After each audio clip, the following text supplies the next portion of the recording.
Hello everyone, it's Thumper the Rabid Rabbit, here today with another episode of Rust Electricity 101, the Component Guide.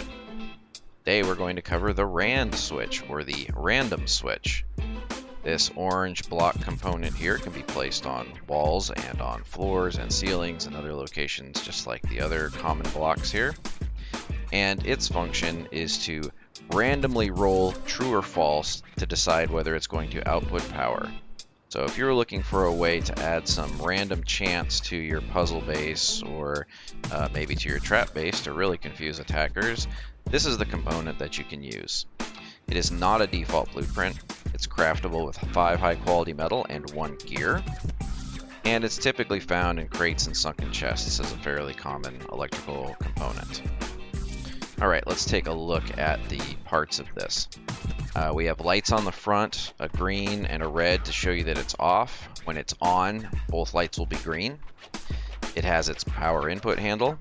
It has the power output handle. It has a set handle. This is how you roll random output chances by applying power to set.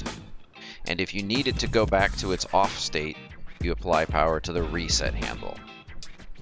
So let me demonstrate here. I got a couple timer switches set up just to throw some power at it. You can see I rolled false because it did not turn on. If I hit it again, there we go. I rolled true. It turned on, 2 green lights. The power from the bottom, 31, is passing out the top 30 because it consumes 1 unit for itself.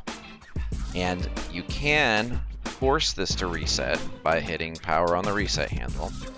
The other thing you can do is just keep rolling. Every time you put power to the set handle, you get a chance, basically a coin flip chance of whether it's going to be true or false. This time I got true.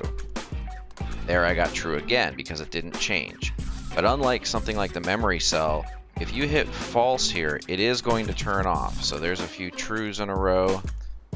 And wow, I'm getting really lucky here. Got a lot of trues. Need to buy a lottery ticket. Eventually I'll hit a false. Yeah, there we go. And as soon as you hit a false, it does turn off. So a true turns it on, a false turns it off.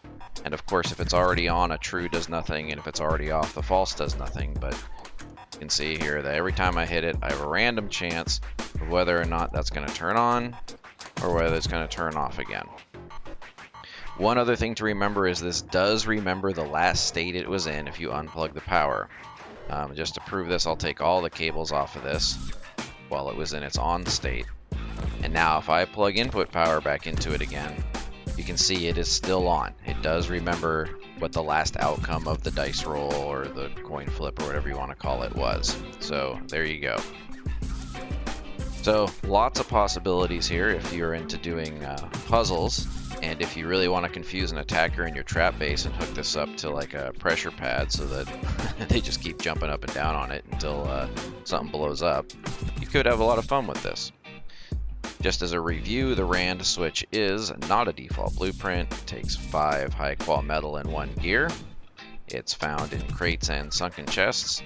And its wiring options here are the power in, power out, minus the one it's using, the set for performing the roll of the dice or the coin flip for its random output chance, and reset if you want to force it back into its off state. So there you have it.